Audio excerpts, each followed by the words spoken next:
Alors la prise de poids n'est pas systématique, ça va dépendre de chaque situation et de chaque personne. Quand on regarde les chiffres sur notamment des sites de référence comme Tabac Info Service, nous avons plusieurs possibilités. Donc il y a un premier tiers de personnes qui ne prennent pas du tout de poids. Il y a un deuxième tiers qui va prendre entre 2 et 5 kilos, ça dépend vraiment. Et enfin un dernier tiers qui va prendre plus que 5 kilos. Dans ce cas de figure très particulier, c'est des personnes qui n'ont pas forcément de traitement de substitution, qui vont généralement avoir déjà des antécédents et des comportements alimentaires qui ne sont pas forcément toujours dans les recommandations et qui vont peut-être avoir un surpoids déjà auparavant.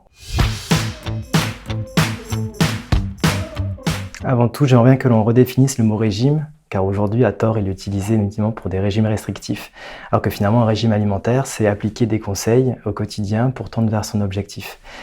Oui, on peut mettre en place un régime alimentaire, notamment le régime alimentaire équilibré, avec des repas réguliers pour favoriser une stabilisation du poids. Nous pouvons aussi jouer sur la balance énergétique entre les apports et les dépenses, ce que je vais manger et ce que je vais dépenser, notamment en régulant un petit peu d'un côté son alimentation, mais également en faisant l'activité physique. L'activité physique en plus qui sera d'autant plus agréable avec de nouvelles capacités, notamment cardiaques et pulmonaires, si on arrête le tabac. Alors c'est vrai que lors de l'arrêt de la nicotine, il y a une sensation de manque qui peut être ressentie avec de la nervosité, de l'anxiété, avec parfois des problèmes liés à la concentration, au sommeil et aussi justement cette hausse de nombre de fringales. Alors je pense que dans un premier temps, il faut respecter certains repères nutritionnels, certaines recommandations, donc faire des repas réguliers, savoureux, faire également des collations, pourquoi pas dans la journée. Nous pouvons aussi parler des manques à combler, parce que parfois on parle de gestes, de gestuels, de moments qui vont être propices notamment à une cigarette, et ces moments-là, du coup, il faut falloir les remplacer, combler ce vide.